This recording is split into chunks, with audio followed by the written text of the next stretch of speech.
Ассалому алайкум дӯстон, хуш омадем ба шабакаи мо. Дар навори имрӯза барои шумо тозатарин ва беҳтарин хабарҳоро аз ҷаҳони ММА омода кардем. Лайкро зер кунед, мо боша наворро оғоз мекунем. Шахсоне ки дороҳои гиёҳӣ дастрас кардан мехоҳанд, шумо метавонед дороҳои даркории худро аз ширкати Шифофармо дастрас кунед ва ҳамин гуна ҳам дороҳои даркории худро харидорӣ мекунед ва ҳам моро дастгирӣ мекунед. Дороҳо барои ришу мӯйсарбарорӣ, барои хунукзадагӣ, барои хароб ва фарбешавӣ, равғани сиёҳдона барои ҳама дардҳо. худи ҳозир ба номерҳои дар рӯи экран буда занг зада дороҳои даркории худро дастрас кунед ва ҳатман аз номи канали Паҳлавон гап занед. чемпиони пешинаи Беллатор Майкл Чендлер бартарии асосии худро дар муҳориба зидди Тони Фергюсон гуфт. биёед суханҳои Чендлерро гӯш мекунем. фикр мекунам ки бартарии ман дар он аст ки ман базаи хуб дорам ва доимо кӯшиш мекунам ки бо суръати баланд кор кунам. мо ҳамамон медонем ки Тони Фергюсон низ баланд кардани суръати муҳорибаро дӯст медорад, аммо ман фикр мекунам ки ман ин корро зудтар мекунам.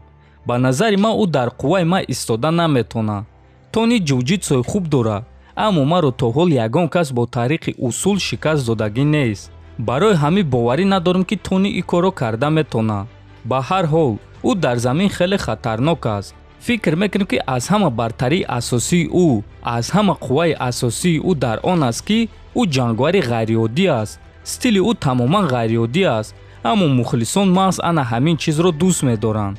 ту ягон вақт гуфта наметавонӣ ки Тони чӣ кор мекунад. ӯ метавонад ки аз замин истода бо ту гӯштин гирад, ё бо кунҷи дастон тоб хӯрда зарба занад, ё бо пойҳо тоб хӯрда зарба занад, бо зону. умуман фаҳмида намешавад ки ӯ зарбаи навбатии худро аз куҷо мезанад. барои ҳамин вақте ки бо Тони Фергюсон меҷангӣ, ту бояд зарбаҳои ногаҳониро интизор шавӣ. барои ӯ омода шудан хеле душвор аст. ман кӯшиш мекунам ки омодагӣ хуб гузарад ва умедворам ки ман ӯро фавран шикаст дода метавонам, гуфтааст Чендлер. хотиррасон мекунам ки муҳорибаи Майкл Чендлер бо рекорди 22.7 зидди Тони Фергюсон бо рекорди 25.6 бояд ки рӯзи 7 май дар турнири UFC 274 баргузор гардад. ҳамчунин ногуфта намонад ки айни замон Тони Фергюсон 3 мағлубияти пайдарҳам дорад, а Майкл Чендлер бошад 2 мағлубияти пайдарҳам. дӯстон, ба фикри шумо дар ин муҳориба кӣ ғолиб шуда метавонад? метавонед фикротонро дар комментария нависед. мо боша мегзарем ба дигар хабар. ситораи UFC Ҳамзат Чимаев гуфт ки дар ММА чӣ ҳадафҳо дорад ки ба онҳо расидан мехоҳад. шояд ки ман дар якчанд вазн чемпион шуда соҳиби якчанд камарбанд шавам. ман мехоҳам беҳтарин ҷанговар шавам. ман намехоҳам ки ҷавони оддӣ бошам ки танҳо дар як вазн чемпион шудааст. ман мехоҳам 2 ё 3 камарбанд дошта бошам. мебинем оё ман ин корро карда метавонам ё не. танҳо як чиз мегӯм, агар ки ман чунин имкониятро пайдо кунам, пас кӯшиш мекунам ки нақшаҳои худро ба анҷом расонам. мо метавонем ки нақша созем, аммо худованд нақшаи худро дорад, гуфтааст Чимаев. дӯстон, бояд гуфт ки Ҳамзат пеш аз ММА, пеш аз UFC ва то ҳол шарики спарингии Александр Густавсон аст, ки Густавсон пеш дар UFC дар вазни ним вазнин баромад мекард, ҳозир бошад дар вазни вазнин баромад мекунад. ҳамчунин Ҳамзат бо чунин ҷанговарон ба монанди Илир Латифӣ тамрин мекунад. яъне ӯ дар ҳақиқат метавонад ки дар 3 вазн баромад кунад: вазни 77, 84 ва 94 килограмм, яъне вазни ним миёна, миёна ва ним вазнин. чемпиони пешинаи UFC Майкл Биспинг боварӣ дорад ки Боби Грин Ислам Махачевро шикаст дода метавонад.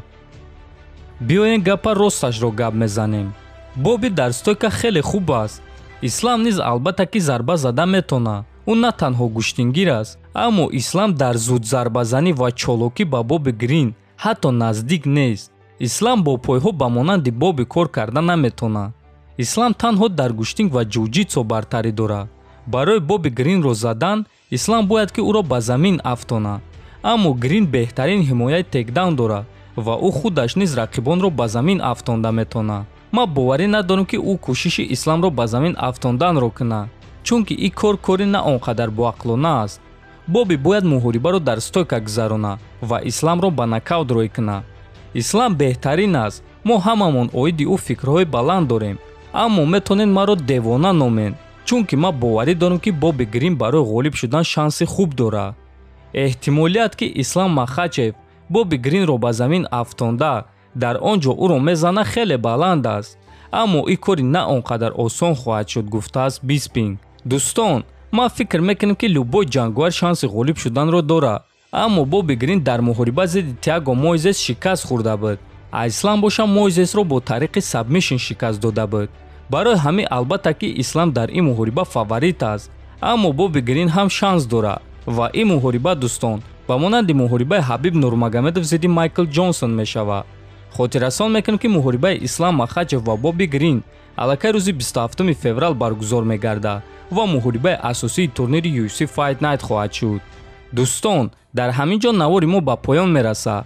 ҳатман фикр ақидаотонро нависен, дар канал обуна шавен то бозидид хонаободу сарбаланд бошен.